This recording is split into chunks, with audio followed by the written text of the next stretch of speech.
To a striking degree, Donald Trump's administration evokes the final days of the Mad King of some Ruritanian backwater, spewing splenetic ravings while his shrinking cadre of sycophants struggles to steer their foundering ship of state. Take these incoherent ruminations from a mid-July press conference, but we had, in 2016, something even more so, but we got in, and we had 306 to, I guess, 223, which was a tremendous margin of difference. You remember, they all said, we cannot get to 270. I went to Maine a number of times, where we just freed up lobster fishing and fishing. They took away 5,000 square miles from Maine. I just opened it up. And I just got rid of tariffs in China. And we're working on European Union, which charge our fishermen tariffs. And I said, you're not going to do that. So we freed it up for Maine. But if you take a look, we went up there recently. There were crowds.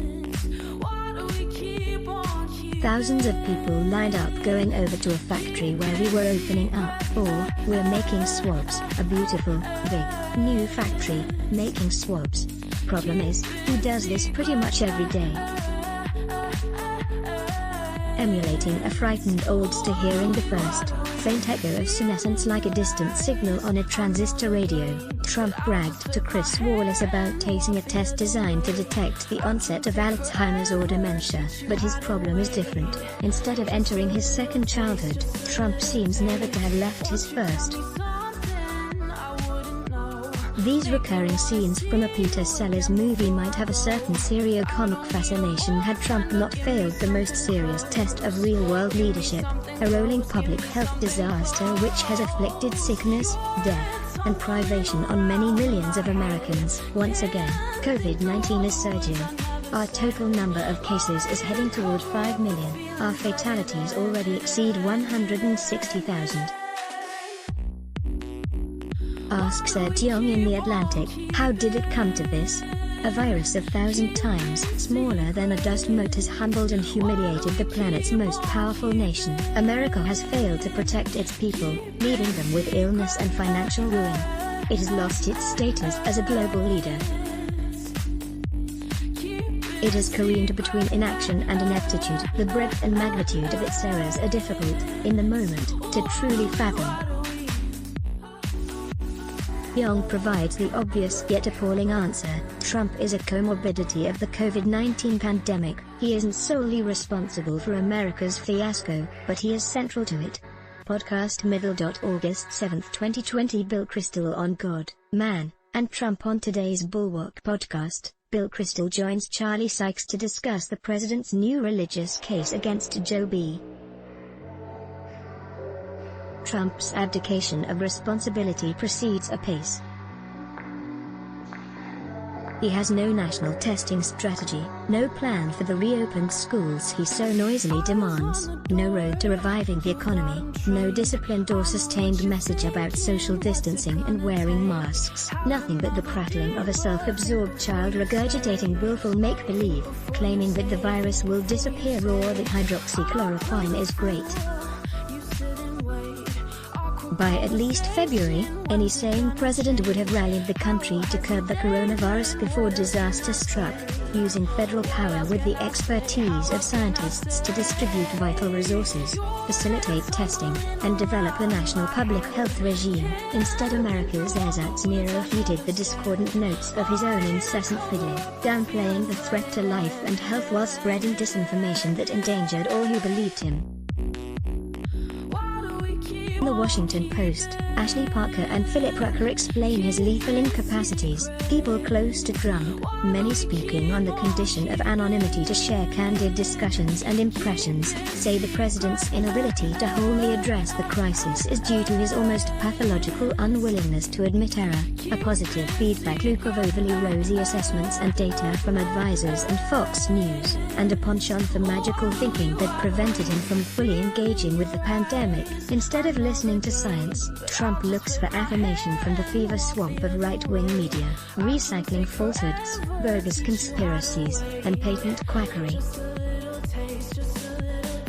To please his base, he has mocked mask wearing, campaigned against the public health measures recommended by his own administration, and shifted blame to everyone from the Chinese to Barack Obama. The only unifying theme is the cosmic self-pity which disqualifies Trump from leadership and destroys his empathy for others, licensing Trump's laser focus on himself as the pandemic's chief victim. All this creates the bizarre dissociation from reality he exhibited in his interview last month with Chris Wallace, in which he asked his press secretary to fortify his own bubble of ignorance. "I heard we have one of the lowest, maybe the lowest mortality rate anywhere in the world." So pathetic was this spectacle that, for the moment, Trump descended from the Mad King to Norma Desmond in Sunset Boulevard, insanely fixated on demented self-delusions nurtured by her slavish retainers, which, as with Trump, proved deadly for others. This raises a frightening question. Does Trump remain simply a sociopathic and remorseless liar of convenience, or has he become so addicted to his own fantasies that he has taken leave of the world as perceived by normal humans? Daily, Trump's statements suggest the latter.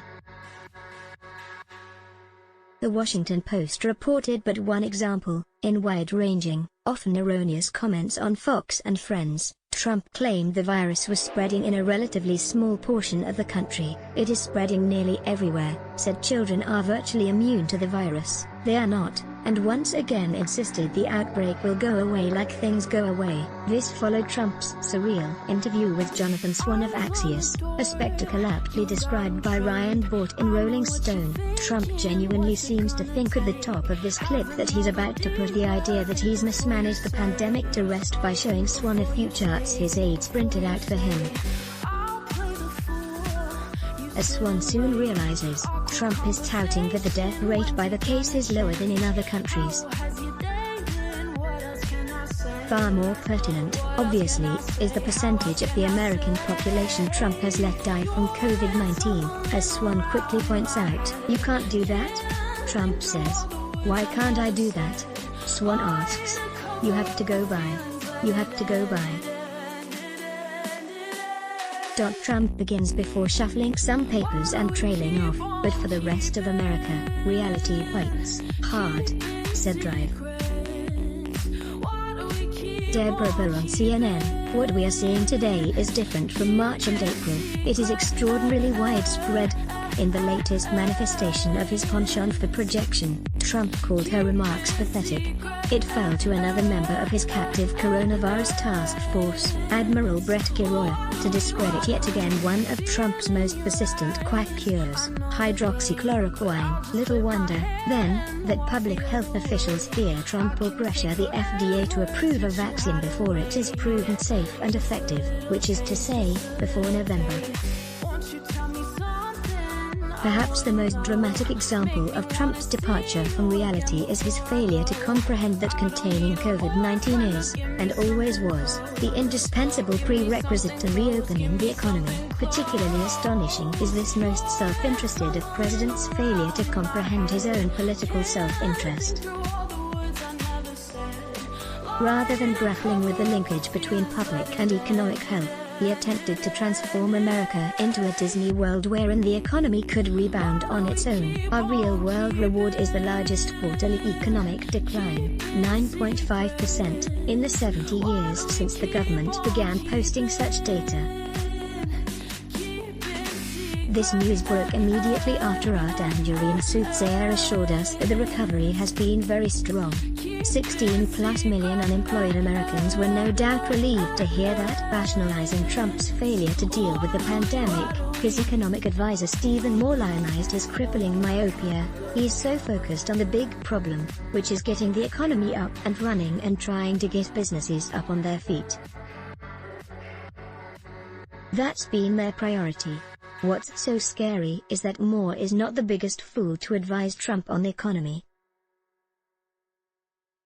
The distinction goes to the time-tested buffoon Larry Kudlow, who continues to celebrate our V-shaped recovery despite the ongoing slump driven by COVID-19. In The Atlantic, Annie Lowrey summarizes the comprehensive results of such mindless compartmentalization: failed businesses and lost loved ones, empty theme parks and socially distanced funerals, a struggling economy and an unmitigated public health disaster. This is the worst of both worlds. Equilibrium the United States finds itself in.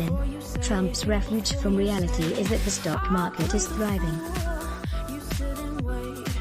but a chasm of privilege separates Wall Street from the real economy. At least for now, financial institutions and the wealthy are largely insulated from the economic depredations of COVID-19, principally because of prior stimulus spending spearheaded by Democrats, and interventions from a Federal Reserve Trump so often disparages. But for millions of Americans trapped in this pandemic, work is either dangerous or unavailable. Trump's indifference to their plight accounts for his abstention from working with Congress to craft a further stimulus bill that would renew enhanced unemployment benefits, which, humanity aside, helped prevent our economy from collapsing altogether. Democrats proposed such legislation by mid-May. Trump and his party still have not. Starting this week, Robert Reich wrote last week, more than 30 million Americans will no longer receive $600 in extra weekly unemployment benefits. As a result, tens of millions will not be able to make rent or mortgage payments. More will go hungry, including children. The economy is likely to slide even further. Why delay unemployment benefits? Because, Kudlow advises, we don't want to create a disincentive to work. If only we could disincentivize Kudlow. According to Catherine Rampell, 5 recent expert studies concluded that enhanced unemployment benefits did not inhibit workers from seeking re-employment. At least when Caligula named his horse a consul, he included the entire horse. Cosseted by sycophants like Moore and Kudlow, Trump also floated a proposal so irrelevant that not even Republicans embrace it, a payroll tax cut which, by definition, does nothing for the unemployed. Instead of engaging with Nancy Pelosi and Chuck Schumer, Trump disparages them for seeking to prevent a potential financial collapse of state and local governments that would accelerate unemployment and hamstring the providers of essential services. The K-12 schools which Trump insists must reopen, the police departments whose funding he so loudly defends, and the hospitals and public health institutions to which he has delegated the brunt of this pandemic. Instead of trying to find a legislative solution, Trump on Saturday issued 4 executive orders of dubious constitutionality and design, including deferring payroll taxes through December and providing $400 weekly in unemployment aid, part of which would be paid by the cash-strapped states for which he refuses to provide relief. As the New York Times observed the day before, anticipating Trump's unilateral move, it was not clear that he had the power to do so without Congress, which controls spending, or that any set of executive actions could stabilize an economy devastated by the pandemic. This is dereliction on an epic scale. But, increasingly, Trump spouts hallucinatory nonsense like a man awaking from a fever dream. We're going to be doing a very inclusive healthcare plan, he said in July. No such legislation existed, except, perhaps, in Trump's lotus land of the mind. Nonetheless, Trump said to Wallace of Obamacare, "We're getting rid of it because we're going to replace it with something much better." He would sign a new plan into law very soon, within 2 weeks or so, he promised 3 weeks ago. Not to worry. Trump now promises to reform healthcare by executive order, a literally impossible task which, Lindsey Graham nonetheless assures us, he's pretty excited about. What is so unnerving about this folly is its utter evanescence. No one else on Capitol Hill can verify that such a plan exists, nor, except in his imaginings of monarchical omnipotence, can Trump transform healthcare by presidential fiat. But there is one larger mercy. Unlike a Ruritanian potentate, America's president must run for re-election. This goes badly. Trump's approval ratings are underwater. In early August, The Washington Post summarized his week.